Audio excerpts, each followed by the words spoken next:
My name is Genevieve. I am 21 years old, and my boyfriend of 8 months live streamed himself and his fraternity brothers rating girls at a party and called me a 5 out of 10 placeholder girlfriend. Before I tell you about the chaos that happened next, let me know where you are watching from in the comments. It was finals week. I was in my dorm room surrounded by accounting textbooks, a cold pizza box, and the dull comforting hum of my mini fridge. The air was thick with the scent of stale coffee and impending deadlines. My roommate Jolene and I were hunkered down for a long night of studying. We had been sitting at our desks for at least 6 hours. My back was aching, and my eyes were burning from staring at spreadsheets. Accounting is not a glamorous major, but my parents always told me it would guarantee a good salary and a stable life. I wanted that stability. Vance, my boyfriend and the president of the most prestigious fraternity on campus, Alpha Beta Phi, was at his end of semester party. He promised to just have a few drinks with the guys, and I was happy to let him. I trusted him, or so I thought. Around 8 o'clock that evening, I even picked up my phone and sent him a text wishing him a fun night, completely oblivious to the storm brewing. I put my phone face down on the desk and opened my textbook to chapter 12. Jolene sighed loudly from across the room, complaining about her history essay. We were just two normal college girls trying to survive the week. About an hour later, my phone buzzed against the hardwood of the desk. It was a notification. Vance Reynolds is live on Instagram. I smiled, thinking it would be a quick peek into the party chaos before I dived back into my accounting problems. I thought maybe I would see a quick shot of him dancing awkwardly or a crowd singing along to some pop song. I swiped the notification and the screen loaded. As soon as the video popped up, a chill ran down my spine. The camera was being held by Vance's friend Desmond. The lens was pointed directly at Vance, who was standing right on top of a coffee table in the middle of a crowded living room. He was holding a red plastic cup, and he had this cocky grin on his face. The room was packed with people sweating and cheering. But it was the screen that caught my attention. The comments were flying by, hundreds of them, as they played a game they called Rate or Roast. It was exactly what it sounded like. It was a parade of girls, each one subjected to a numerical rating and a barrage of cruel, arrogant comments from Vance and his brothers. The viewer count at the top of the screen said 3,500 people were watching. 3,500 people. Jolene rolled her chair over to my desk and watched with me. Her jaw clenched tighter with every single insult Vance threw at the girls on screen. Her eyes narrowed in absolute disgust. The viewer count kept climbing, creating a massive live audience for this public spectacle of casual cruelty. I felt a knot form in my stomach. It was tightening with each passing moment. I wanted to turn it off. I wanted to pretend I had never seen it, but I could not look away. It was like watching a slow-motion car crash. Then Delphine Wilson walked onto the screen. She was one of the popular girls who always competed with me for attention. She was known around campus for her sharp tongue and even sharper wit. She looked right at Vance. "What about your girlfriend, Vance?" she asked with a smirk, her eyes glinting with a challenge. The entire living room went silent. Through the phone speaker, I could hear a pin drop. I held my breath. My heart was pounding so hard in my chest I thought Jolene could hear it. Vance hesitated. For a split second, I saw a flash of something in his eyes. Maybe it was a hint of guilt, or a flicker of uncertainty. But it was quickly replaced by that familiar predatory smile. It was the exact smile he reserved for moments when he was performing for an audience. He took a long, performative sip from his red cup. He was intentionally drawing out the suspense. He wiped his mouth and looked directly into the camera lens. "Since she is not here to defend herself," he said, dragging out the words for dramatic effect. He was letting the tension build. My blood ran cold. A massive wave of dread washed over my entire body. "Genevieve is sweet," he started. "She is reliable. She always cooks dinner." He paused again. He pretended to think about it, tapping his chin dramatically for the thousands of people watching. "She is a solid 5 out of 10, he announced. The room erupted in laughter. It felt like a physical blow. The sound of their cruel laughter coming through my phone speaker felt like a hard punch directly to my gut. It was a betrayal so profound it literally took my breath away. I dropped my pen. It hit the desk with a sharp clack, but I barely registered the sound. "Look, I love her, but let us be real," he continued. He was performing for his audience of 3,500 viewers, soaking up every ounce of their approval. "She is not exactly model material. She is studying accounting, she drives a Toyota Corolla, and her idea of a perfect Friday night is watching movies and eating pizza. She is safe. She is predictable. She is the kind of girl you date when you want stability, not excitement." Then came the dagger. The one that plunged right into my heart and twisted with malicious intent. Someone shouted from the back of the crowd, their voice barely audible over the ongoing laughter. "So why are you with her?" Vance grinned. His eyes were twinkling with sheer self-satisfaction. He was completely oblivious to the damage he was inflicting on me at that very second. "Honestly, because I am not ready to be single again," he said loudly into the microphone. He did not stop there. He leaned closer to the camera. "It is easier to have a placeholder girlfriend than deal with dating apps and random hookups. At least I know what I am getting with Genevieve." The room cheered. They were openly celebrating my public humiliation. My entire worth as a human being had just been reduced to a mere convenience for a frat boy. I felt a hot flash crawl up my neck. A burning anger started to simmer right beneath the surface of my initial shock. I turned my head to look at Jolene. She was physically shaking beside me. Her face was a mask of pure, unadulterated rage. "That absolute piece of garbage," Jolene spat out, her voice trembling with fury. I always knew he was fake. I did not say a word. I just sat there completely numb. The phone felt incredibly heavy in my right hand. The crazy part is, I was not crying. I was not even hurt in that exact second. I was just empty. A strange, chilling calm settled over my entire body. A very quiet resolve started forming in the wake of the absolute devastation he just caused. My hands, however, were not numb. They moved with a chilling precision. I reached forward and pulled my laptop closer to me. I opened a new tab. I navigated to Facebook and Instagram. With a few calm, deliberate clicks, I went to my profile. I found the section that said "in a relationship with Vance Reynolds." I clicked edit. I changed my relationship status to single. Doing that felt exactly like signing a divorce paper. It felt like a final, irrevocable severance of our lives. I was not finished.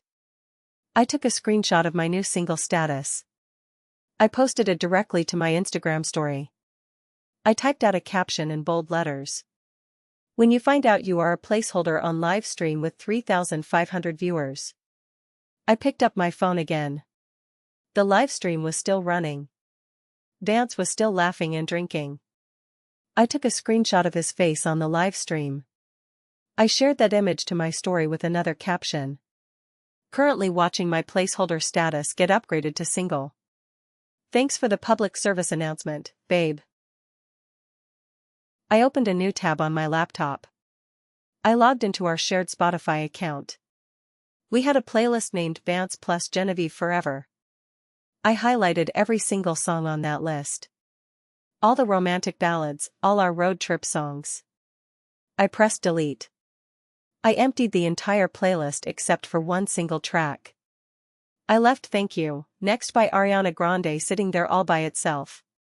Then, I renamed the playlist. I typed in Vance's placeholder era.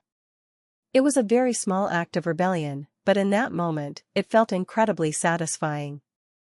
Finally, I picked up my phone one last time. I tapped the comment box on his livestream. My fingers were flying across the digital keyboard. I typed a message for all 3,500 people to read clearly. Thanks for letting me know where I stand, Vance. Consider yourself officially unplaced. I hit send. The chat exploded instantly. Comments began flying so fast the screen blurred. People were typing, "Oh my god, is that Genevieve?" and "She is watching." Someone typed, "Vance, you are done, bro." On the screen, I saw Desmond look down at the phone. His face went completely pale. All the color drained from his cheeks as he read my comment. He grabbed Vance by the arm and pulled him down from the coffee table. Desmond whispered something urgent into Vance's ear. Desmond's eyes were wide with sheer panic. Vance's cocky smirk disappeared instantly. It was immediately replaced by a look of pure, unadulterated terror. He lunged for the phone. "Genevieve," he said directly into the camera lens. His voice was no longer loud and arrogant. It was a panicked whisper. He was literally begging in front of thousands of people. "Babe, are you watching? It was just a joke. I did not mean." I reached forward and calmly closed my laptop. It shut with a soft click. I turned my head and looked at Jolene. A faint smile was playing on my lips. "I think I will go get some ice cream," I said. My voice sounded eerily calm, as if nothing out of the ordinary had just happened in our room. "Do you want to come?" Jolene stared at me for a second, then nodded vigorously. She grabbed her jacket from the back of her chair. We put on our shoes in total silence. I picked up my phone and slid it into my pocket. As we walked out the dorm room door, my phone started to blow up. It vibrated non-stop against my leg. It was a symphony of notifications, signaling the absolute beginning of the end for Vance Reynolds. The walk across campus was brisk. The night air was chilly, biting at my cheeks, but it felt refreshing. It felt like walking away from a burning building. For 8 entire months, I had been the steady, reliable girlfriend. I was the kind of girl who helped him with his complicated business major assignments. I spent countless hours sitting beside him at the library, proofreading his term papers and explaining complex economic concepts that he could not grasp. I cooked him dinner regularly. I went out of my way to buy groceries so I could make sure he had a hot, home-cooked meal instead of relying on greasy fast food late at night. I attended every single one of his fraternity events. I stood in the background, cheering him on, making small talk with his friends, even on nights when I was completely exhausted from my own intense accounting studies. Just last month, I helped him prepare for a crucial presentation to a potential donor. The donor was managing a massive family inheritance and wanted to give back. I formatted the slides. I wrote the talking points. That presentation directly led to the fraternity getting a massive $50,000 college fund donation. I supported him in everything. I nurtured his ambitions. And I did it all with a bright smile on my face, genuinely believing in him more than he ever seemed to believe in himself. Even my parents liked him. My parents had always been more focused on my sister's artistic talents. They often overlooked my quiet academic achievements. But they had finally started to warm up to my relationship with Vance. They were so happy that I had found someone who looked solid and stable on paper. They even hinted at a future where we would get married, telling me that with my good salary as an accountant and his leadership skills, we would be set for life. They did not want me to end up dealing with a messy divorce down the line. They wanted security for me. But Vance never actually noticed the deep depth of my commitment. As we reached the ice cream shop and pushed open the glass door, the little bell jingled above our heads. I ordered a large scoop of chocolate.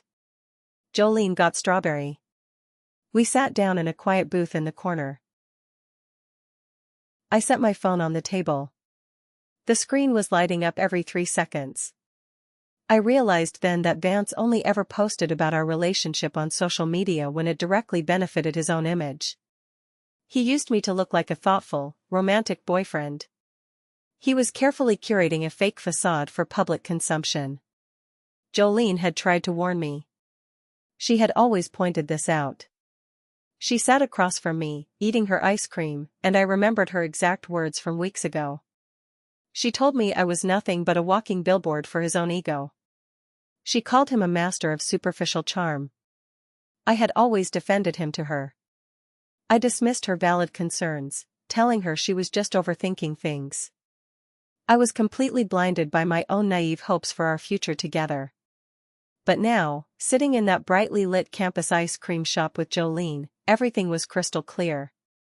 The sweet chill of the chocolate ice cream was a stark, sharp contrast to the burning anger finally settling in my chest. My phone was vibrating uncontrollably on the table with missed calls and angry text messages from Vance and his fraternity brothers. I finally saw the undeniable truth. He did not love me. He loved the idea of me. I was just the perfect accessory for his life. I was smart, I was kind, and I was a solid accounting major with a very bright future ahead of me. I was all the things that made him look good to the outside world, without him ever having to put in any real effort to keep me. Underneath the expensive clothes and the fraternity titles, he was just a selfish, entitled little boy. That realization hit me like a physical blow. It violently stripped away all the beautiful illusions I had carefully built around him in my mind. We finished our ice cream in peace. Jolene talked about her history paper to distract me, and I appreciated it. We walked back to the dormitory under the glowing streetlights. When I finally went back to my dorm room later that night and unlocked my phone, I was greeted by an absolute tsunami of notifications. Screenshots of my Instagram story and screen recordings of Vance's live stream were being shared across every single campus social media page. The hashtag Placeholder girlfriend was currently trending #1 on the university's anonymous confession page. It was a terrifying testament to exactly how quickly a public humiliation could spread in the digital age. I opened my phone app. The screen showed 27 missed calls from Vance. I had 56 text messages. There were hundreds of notifications from people I did not even know. Students from all over campus were sending messages expressing shock, profound sympathy, or intense outrage at what they had witnessed. Suddenly, my phone rang in my hand. It was not Vance. It was Desmond, Vance's best friend, and the exact guy who had held the camera during the stream. I swiped to answer and put it on speaker so Jolene could hear. "Genevieve, I am so sorry," Desmond said immediately. He sounded breathless. "What Vance did was completely out of line," he continued, his voice laced with genuine regret. He sounded utterly defeated. "He is drunk and he is stupid, but that is absolutely no excuse. I just want to apologize on behalf of our house. We are all totally mortified by what happened. Thank you, Desmond. Goodbye," I said flatly, and hung up the phone. I did not want to hear their excuses. Then, another message popped up on my Instagram. It was from Delphine, the girl who had directly challenged Vance on the live stream. I opened the direct message. It read, "I have always thought you were way too good for him. What he did to you tonight was disgusting." I sat on my bed, staring at her words. I was completely floored. A large part of me fully expected her to gloat about it. I expected her to revel in my public misery. But instead, she showed me more kindness and genuine solidarity in 2 sentences than my own boyfriend had shown me in the last 4 months. It was a small but incredibly significant moment. It shifted my entire perspective on the women at this school. We were not competitors. We were just girls dealing with the same awful boys. Then, I opened my email to check for any updates from my professors regarding finals. Sitting right at the top of my inbox was an email from Professor Alistair. He was my communications professor and a mentor I deeply respected. He followed my public Instagram account because I worked as his research assistant, and he was always very keen on finding real-world examples for his ethics classes. I clicked on the email. It was brief but powerful.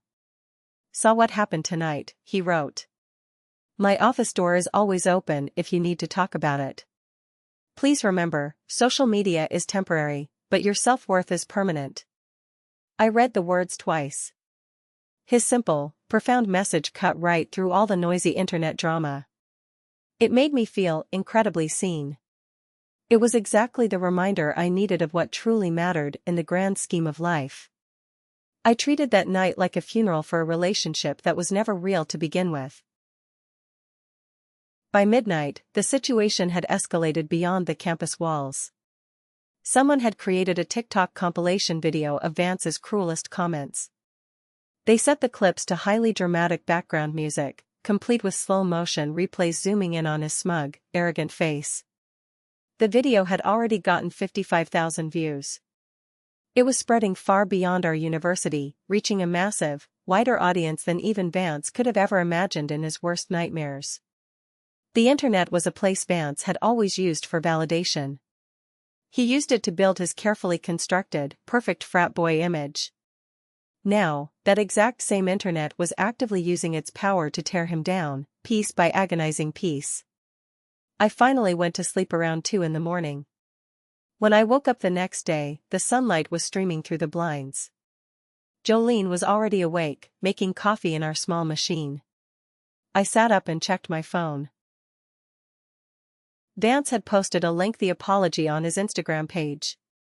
"Last night, I made a horrible, unforgivable mistake," his post read. "I said terrible things I did not mean while I was highly intoxicated. Genevieve is an amazing girlfriend, and I was just being stupid, trying to be funny for my friends. I love her so much, and I am praying she can somehow forgive me for this momentary lapse in human judgment. Please stop sending me hate messages." I read it out loud to Jolene. She handed me a mug of coffee and rolled her eyes so hard I thought they might get stuck. His written apology felt exactly like another calculated performance. It was a desperate, transparent attempt at damage control. Sitting there drinking my coffee, I could almost hear the PR spin behind every single word he chose. They were carefully crafted phrases designed specifically to elicit sympathy from the public.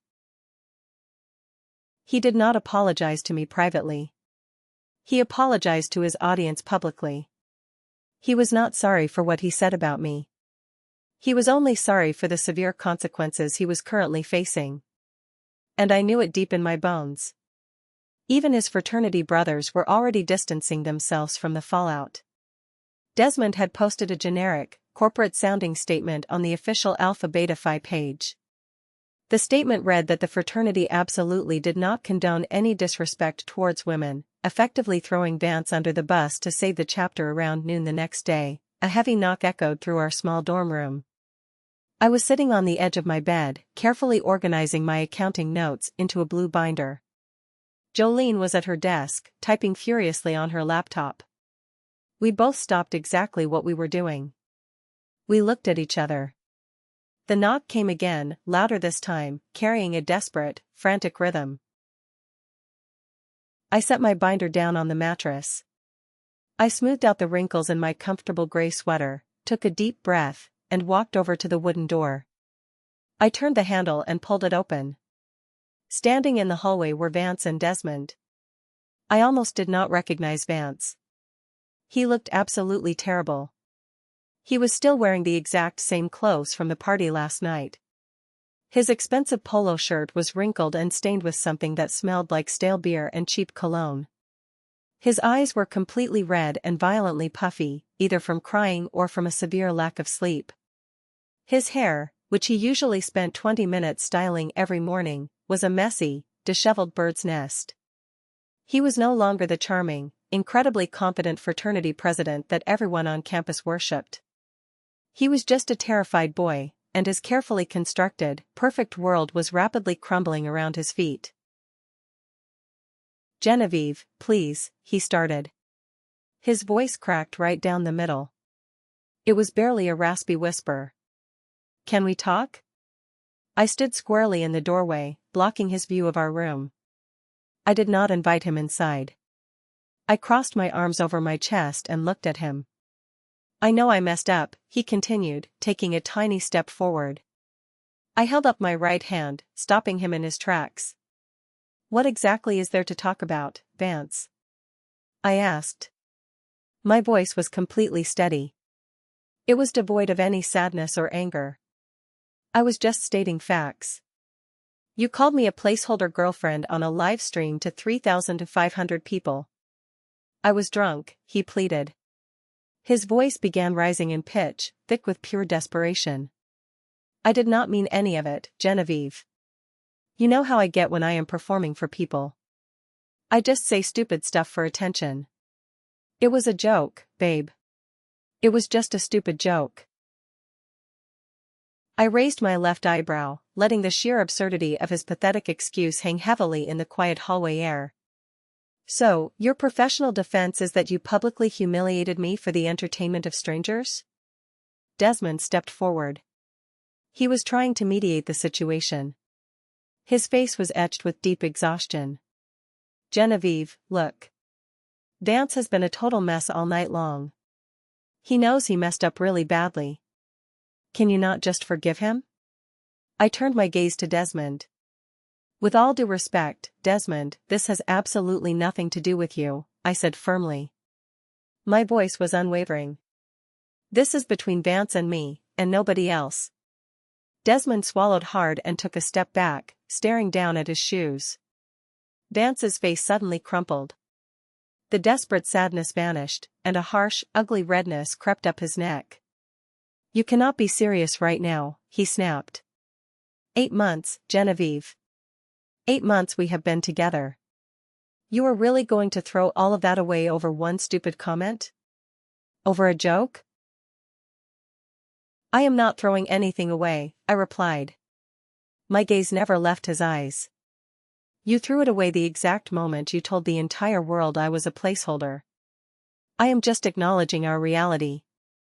I am simply making your reality my reality. He got incredibly nasty then. His desperation fully gave way to a boiling anger. His true colors were finally shining through the cracks of his broken facade. He pointed a shaking finger at my face. Fine, he spat out viciously. You want to be petty? You are nothing without me, Genevieve. You think all these random guys sliding into your direct messages actually care about you? They do not. They just feel sorry for you. You are still the exact same boring accounting major driving a beaten-up Toyota Corolla. You are still that quiet, pathetic girl who just studies all the time. I looked at his angry, twisted face. I did not feel the urge to cry. The words did not sting me at all. They just confirmed absolutely everything I already knew about his shallow, empty perception of me. I smiled. It was a genuine, relaxed smile. You are absolutely right, Vance, I said softly. I am the exact same person. The only difference is, now I am the same person who is not dating someone who thinks of me as a placeholder. Without waiting for his response, I stepped back and firmly pushed the heavy wooden door closed right in his face. The loud click of the lock echoing in the room felt like a massive weight lifting entirely off my shoulders. I felt a profound sense of finality settling deeply into my bones. Jolene, who had been sitting quietly at her desk watching the entire exchange, let out a massive, triumphant cheer. She jumped up and ran over to give me a high five. That was incredibly iconic, she said, her eyes sparkling with intense pride. That evening, Vance began his desperate attempts to completely save his ruined reputation.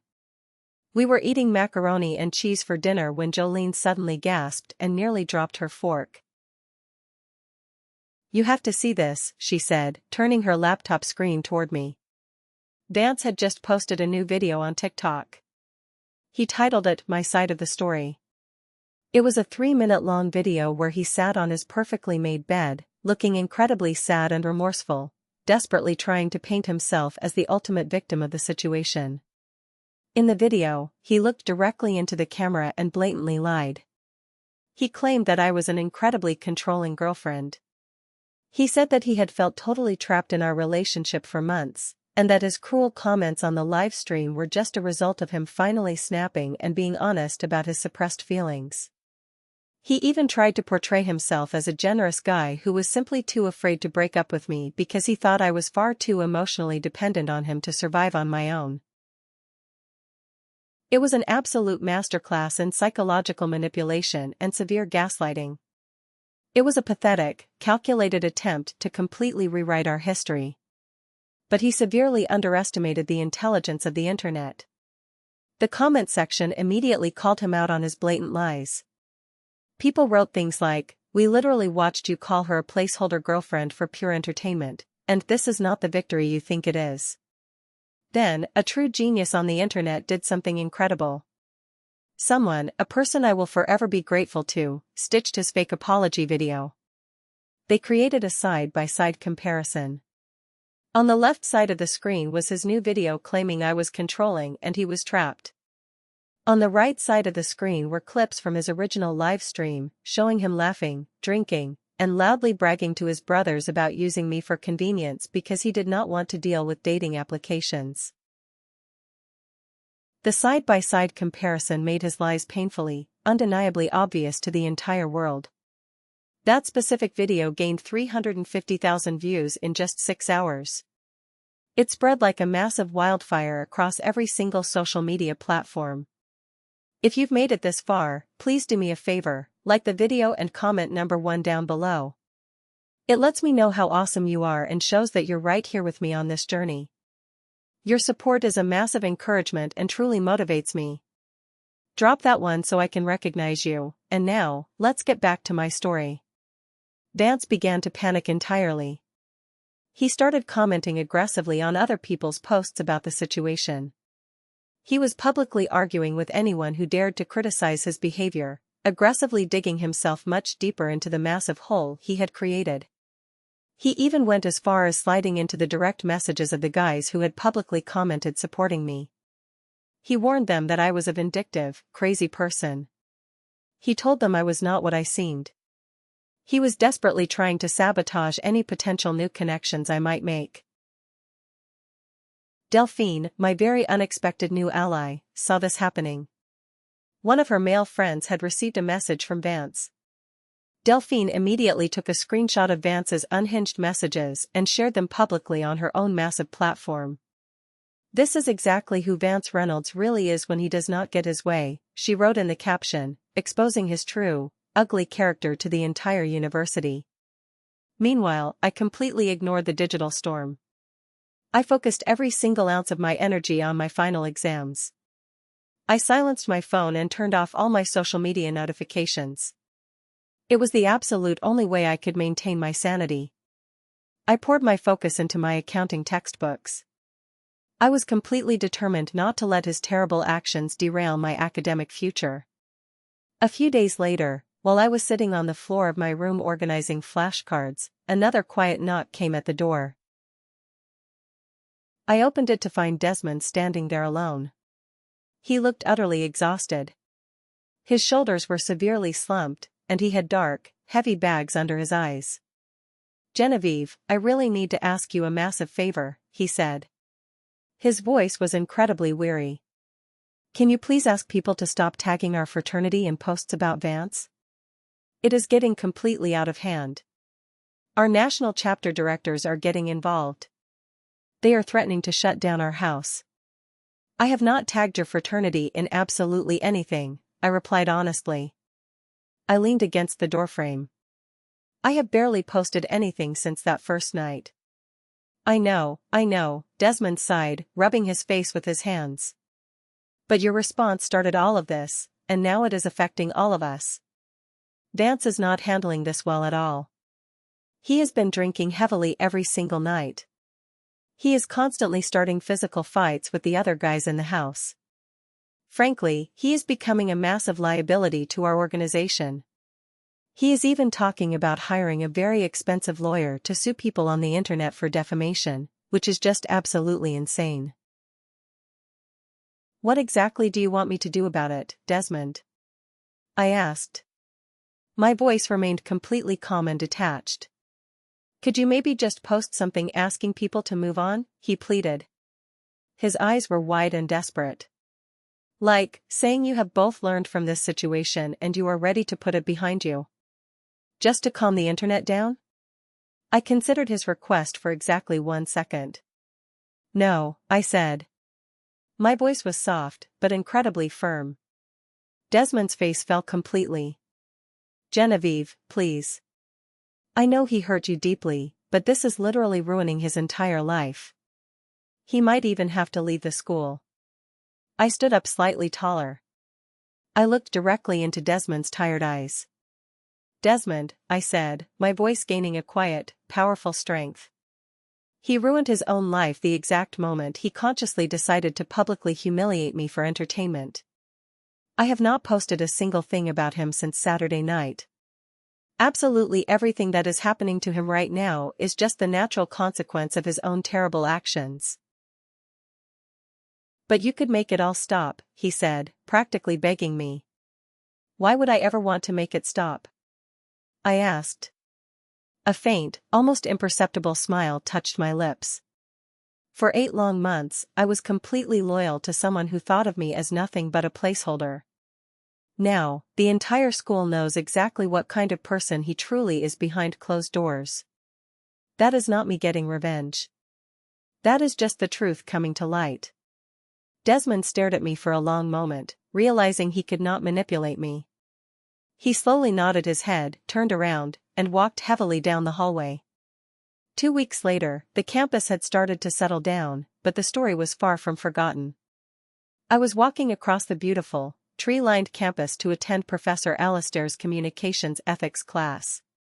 I was his research assistant, so I usually arrived early to help set up the projector and pass out the syllabus papers. Normally, I sat right in the front row, eager to take notes. But that specific day, I had a strange feeling. I chose a seat near the back of the lecture hall. I pulled out my notebook and waited. The large room filled up quickly with over 100 students. Professor Alistair walked to the front podium. He set down his leather briefcase, adjusted his glasses, and looked out over the sea of students. "Good morning, class," he announced.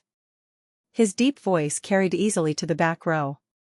Today, we are going to discuss a very recent campus event as a practical case study in social media consequences and ethical behavior.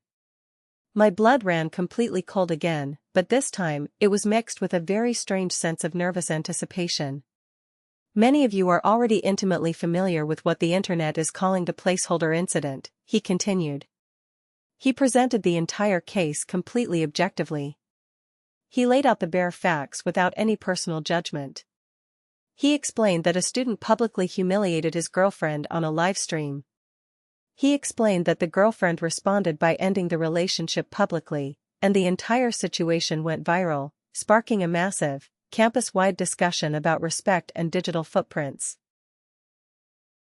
What interests me today is not the personal drama, Professor Alistair said, leaning against his podium. What interests me is the fundamental ethics of both the initial action and the subsequent response. I want to hear your thoughts. The massive lecture hall was completely silent for a long moment. Then, slowly, hands started to go up in the air. Delphine, who happened to be taking the same class, raised her hand high. The professor called on her. She stood up from her desk. I was actually there that night, Delphine said clearly. What the boyfriend did was an act of calculated, performative cruelty. The girlfriend's response was entirely proportional and incredibly dignified. It was a necessary act of emotional self-preservation. A male student sitting a few rows away from me raised his hand and spoke up aggressively. But she could have easily handled it privately, he argued. By making her breakup so public, she intentionally ensured it would destroy his reputation. Is that not just a vicious form of revenge? I sat in my chair at the back of the room. My heart was pounding steadily in my chest. I felt a sudden, massive surge of courage welling up from deep within my stomach. It was a quiet, undeniable power rising within me. This was my life they were debating. This was my exact moment to claim my narrative. I raised my hand. The professor saw me immediately and nodded in my direction. I stood up slowly. When someone consciously chooses to humiliate you in a completely public forum, I said. My voice was clear, steady, and loud enough to cut through the quiet murmurs of the classroom. They entirely forfeit their right to demand a private response. The male student turned around to look at me, his mouth slightly open. I continued, looking directly at the professor. The extremely public nature of the initial offense inherently demands an equally public defense. If you allow someone to publicly destroy your value without a public correction, you are agreeing with their assessment. Correcting the record is not revenge. It is simply maintaining your own dignity. The entire class went dead silent. Many students physically turned around in their seats to look back at me. Some looked at me with wide surprise, recognizing who I was. Others looked at me with deep understanding and profound respect. Professor Alastair nodded very thoughtfully. He had a knowing, proud look in his eyes. "That is an incredibly interesting and sound perspective on proportional response, Genevieve," he said. "The public nature of the original offense perhaps completely justifies a public defense. It raises very important questions about personal accountability in our modern digital age." He moved on to the next student, and the debate continued, but I felt incredibly light. I sat back down in my chair and took a deep, steadying breath. I had defended myself in front of 100 peers, and I had won. When the lecture ended, students began packing up their bags. I gathered my notebooks and slung my backpack over my shoulder. As I was walking toward the exit doors, Professor Alastair called my name from the front podium. "Genevieve, could you please stay behind for a moment?" he asked. I walked down the carpeted stairs to the front of the empty room. "I truly hope you did not feel put on the spot today," he said. His tone was incredibly gentle and fatherly. "But your personal experience provided a very valuable, real-world insight for the rest of the class. And frankly, your response was a powerful example of taking ownership of a narrative." "It is perfectly fine, Professor," I replied. A genuine, bright smile formed on my face. It is actually helping me process everything that happened. It feels really good to talk about it objectively, to frame it as a learning experience rather than just a personal tragedy. "For what it is worth," he said, his gaze warm and highly encouraging. "I think you handled an absolutely impossible, humiliating situation with remarkable grace, profound maturity, and immense integrity. That specific character trait will serve you very well long after this silly campus drama is completely forgotten." He paused, opening a folder on his podium. "The search for our university's most prestigious summer corporate internship is currently underway," he continued. "I sit on the recommendation board. I will be officially recommending you for the position, based entirely on your exceptional poise under extreme pressure and your clear ethical decision-making." I stared at him, my mouth slightly open. "Really?" "Yes," he smiled. "Furthermore, the internship comes with a substantial financial package. If selected, which I am highly confident you will be, it includes a $15,000 scholarship applied directly to your senior year tuition. I believe you are more than ready for a significant promotion in your academic career path." I was completely floored. I thanked him profusely, shaking his hand. As I walked out of that building and stepped into the bright afternoon sunlight, I felt like I was floating on air. A massive scholarship and a potential promotion to a top-tier summer internship. My hard work, my deep professionalism, my solid integrity. Absolutely everything that Vance had cruelly called boring and safe was now being formally recognized and handsomely rewarded. It was a total vindication far sweeter than any petty revenge I could have ever planned. I immediately pulled out my phone and called my parents. When I told them about the scholarship and the internship, my mother started crying tears of joy on the phone. They finally understood that my quiet dedication was my greatest strength. 3 weeks after the infamous live stream incident, Vance's world continued its rapid, spectacular unraveling. The national chapter directors of Alpha Beta Phi officially intervened. His fraternity formally placed him on strict social probation. This effectively sidelined him from attending all social events, parties, and completely stripped him of his prestigious leadership role as president. He was no longer allowed to wear the fraternity letters or represent them in any official capacity. His TikTok account got permanently suspended for targeted harassment after he continued to aggressively post videos complaining about me, spewing hateful and incredibly desperate messages. His reputation on our campus was completely, utterly destroyed. He became a walking cautionary tale, a story whispered about in the dormitory hallways. The real, biting karma, however, came in the form of Chad Peterson. Chad was the incredibly popular captain of the university lacrosse team. Chad was the exact type of guy Vance had rated a solid 9 during that infamous livestream.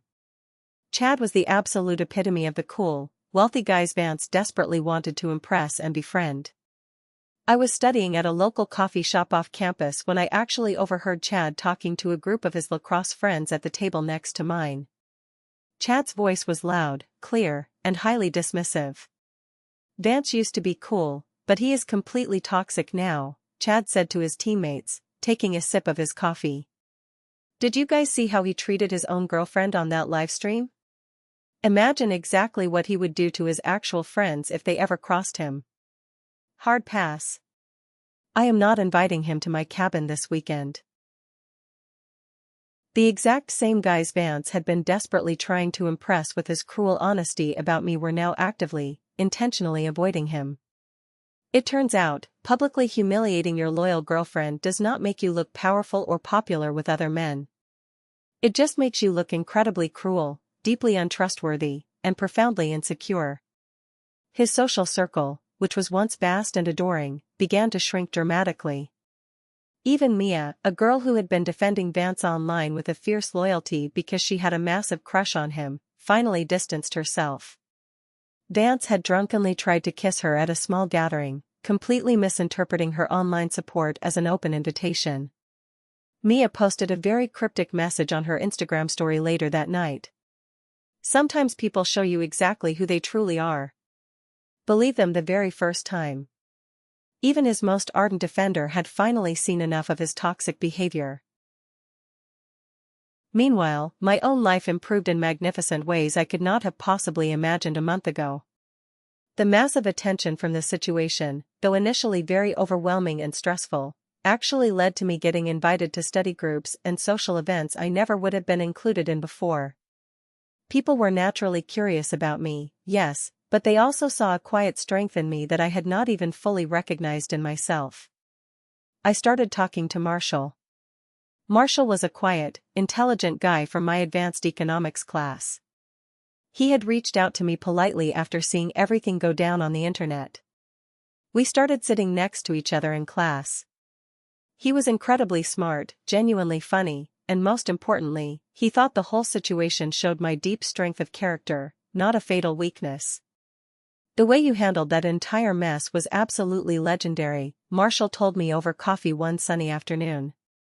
His eyes were full of genuine, quiet admiration. Most girls would have either gotten highly emotional, screamed at him, or tragically tried to win him back. "You just completely moved on." It was so incredibly mature, and so powerful. Jolene and her boyfriend became closer friends with Marshall and me. We would often study together in the quiet floors of the library, or we would grab a pizza on a Friday night. We spent hours laughing and talking about our future careers, our families, and our dreams. We talked about absolutely everything except Vance. Our bond deepened significantly. It was forged in shared experiences and immense mutual respect. Delphine surprisingly became a very good friend to me, too. We started grabbing lunch together between classes. "I always just thought you were Vance's quiet, boring girlfriend," Delphine admitted to me one night as we were studying for our joint communications exam. She looked a little ashamed of her past judgments. "I honestly had absolutely no idea how cool and strong you actually are. Watching you stand up for yourself so publicly inspired me to officially end my own toxic relationship. You showed me what actual self-respect truly looks like in practice."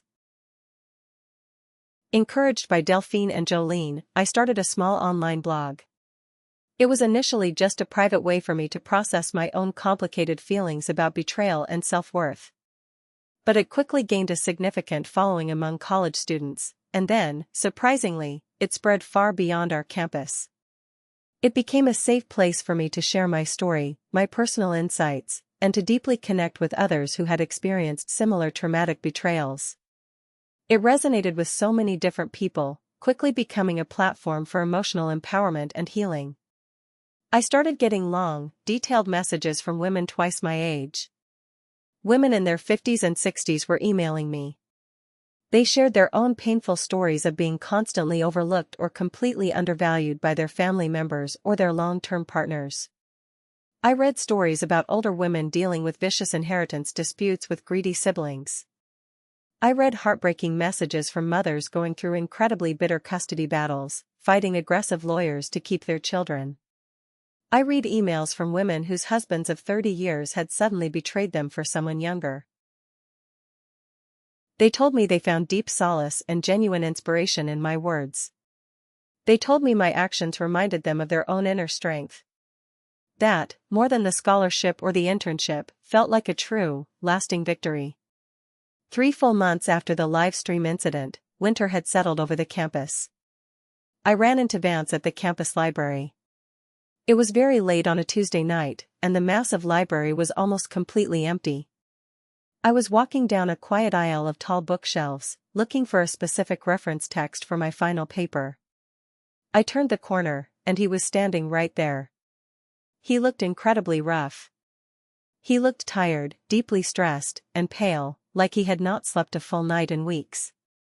His once impeccable, carefully groomed appearance was now completely disheveled. His eyes were dark and hollow. He was literally a ghost of his former self. He had gone from being one of the most popular, powerful guys on our entire campus to being a living cautionary tale. He was a symbol of exactly what not to do. When he looked up and saw me standing there holding my books, his face went through several rapid emotions before finally settling on total defeat. I saw deep shame, profound regret, and a tiny flicker of his old arrogance that was very quickly extinguished. "Genevieve," he said quietly. His voice was barely a rough whisper, completely devoid of its usual smooth charm. "Can we please talk? Just for 5 minutes? Please." I stopped walking. I looked at him for a long, quiet moment. The silence between us was heavy, filled with the smell of old paper and dust. A part of me, a very small, deeply empathetic part of my heart, felt a tiny pang of pity for him. He was very clearly suffering immense emotional pain. His life had fallen apart. But then, I remembered sitting in my dorm room. I remembered staring at my phone screen, watching him happily call me a placeholder girlfriend to thousands of people purely for their entertainment. I remembered the smug, arrogant look on his face, the casual, horrific cruelty of his words as he laughed at my expense. The pity vanished instantly. It was completely replaced by a solid, quiet strength. "What is there to talk about, Vance?" I said. My voice was incredibly steady, completely calm, and entirely professional. "I am so sorry," he said. He took a step closer, but I did not back away. And for the very first time since I had met him 8 months ago, he actually sounded genuinely sincere. His voice was thick with heavy emotion. "I am really, truly sorry, Genevieve. I was drunk, and I was stupid, and I was just showing off for the guys. I ruined the absolute best thing in my entire life. I messed up absolutely everything." "The best thing in your life was a placeholder girlfriend who was a 5 out of 10? I replied calmly. I let his own cruel words hang heavily in the quiet air between us. He physically winced. The words were clearly stinging him deeply now that the roles were reversed. "You were never a placeholder," he pleaded, reaching a hand out slightly before pulling it back. I was just. I do not know. I was trying to be cool for my friends. I thought it would be funny. I thought it would make me look good to the older guys in the house. It was funny," I said. A faint, almost imperceptible smile touched my lips. "Just not in the exact way you intended it to be." He looked like he might actually cry right there in the library aisle.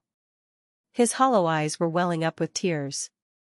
"I know I absolutely do not deserve it," he whispered, "but is there any chance you could ever forgive me? Maybe we could try again. I have changed, Genevieve. I swear to you. I have learned my lesson." I thought about his desperate offer for exactly 1 second. No, I said. The word was soft, but it was incredibly firm, leaving absolutely no room for any further negotiation. Genevieve, please, he begged, his voice breaking. I will do absolutely anything. I will delete all my social media accounts. I will transfer to a different school. I will go to therapy every week. I will.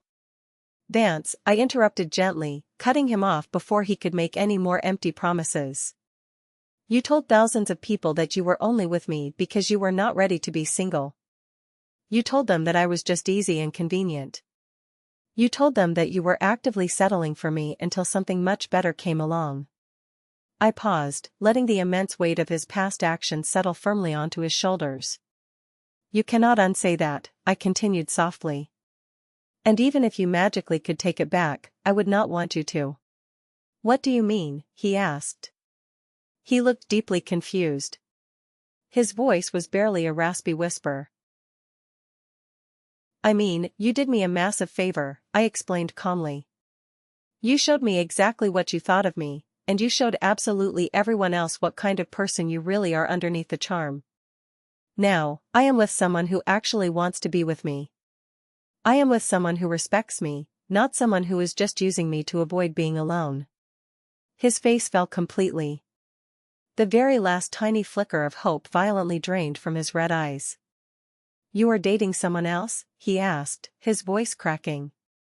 I am seeing Marshall from economics, I stated plainly.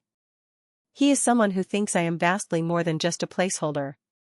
Vance nodded his head slowly. The tears finally started to fall freely down his pale face, dropping onto the collar of his wrinkled shirt. I hope he makes you very happy, Vance said softly. He does, I said simply. My voice was filled with a deep, genuine contentment that I had never felt while I was with Vance. Take care of yourself, Vance, I said. I turned around and walked away, leaving him standing completely alone amidst the silent, towering bookshelves. As I walked out of the library and into the crisp winter night, I felt absolutely nothing but a profound sense of relief. I felt no lingering anger, no deep sadness, and absolutely no regret. I just felt the deep, warm satisfaction of knowing I had successfully dodged a massive bullet and found my own beautiful path to true happiness. 6 months later, at the end of the academic year, Vance officially transferred to a completely different school across the state. According to Desmond, who occasionally still talked to Marshall, Vance simply could not handle the constant, daily reminders of his massive public humiliation. Every single time a new student saw the viral TikTok compilations or heard the famous campus story, Vance would have to relive the nightmare all over again. His once thriving social life was completely non-existent, and he could not shake the terrible reputation he had rightfully earned. He effectively became a permanent pariah, a living, breathing cautionary tale for every incoming freshman. Marshall and I made our relationship completely official, and we are still going incredibly strong. He is absolutely everything that Vance was not.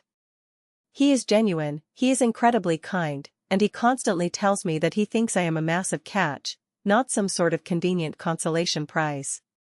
We actually laugh about the whole ridiculous situation now.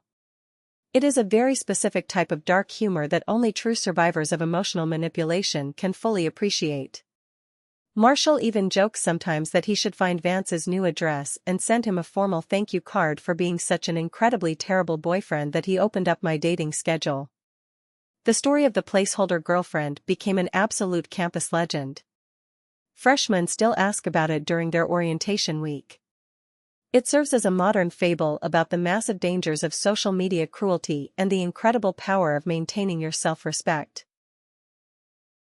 Professor Alistair kept his promise. He made my situation a permanent, yearly case study in his communications ethics class. He ensured that Vance's terrible actions and my dignified response would be carefully analyzed and discussed by students for many years to come.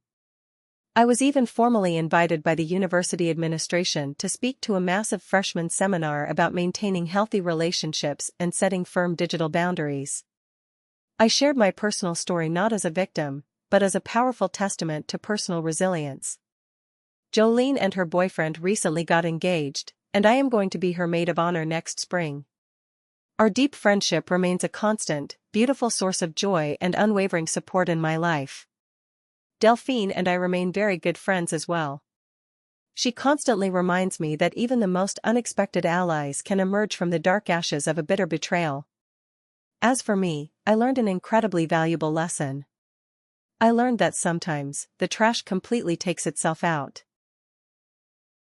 Sometimes, the person who loudly claims to love you will show you exactly how very little you actually mean to them. They will show you exactly how much they value their own fragile ego and public image over your deep feelings and personal dignity. And sometimes, that painful revelation is the absolute best gift they could ever possibly give you. It is a necessary funeral for a fake relationship that was never truly alive in the first place. It provides a clean slate. It is a beautiful chance for a completely new beginning. Vance desperately wanted cheap excitement over reliable stability. He wanted a public performance over a genuine human connection. He got exactly what he loudly asked for.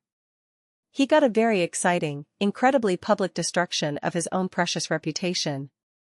And me? I got something vastly better. I got the amazing opportunity to find out exactly who I really was when I finally stopped trying to be simply good enough for a boy who would never think I was good enough anyway. I found my true voice. I found my immense inner strength. And I found a love that was completely real, deeply respectful, and incredibly secure. And that beautiful reality is worth infinitely more than ever being someone's temporary placeholder. Thank you so much for taking the time to listen to my long story today. I would absolutely love to hear from you in the comments section down below. Have you ever had a specific moment in your life where you suddenly realized you needed to stand up for yourself against a toxic partner or family member? What exactly happened, and how did you find your strength? Let me know your thoughts. And if you truly enjoyed listening to this video, please make sure to give it a big thumbs up and subscribe to my channel. It really helps me out, and I will see you in the next one.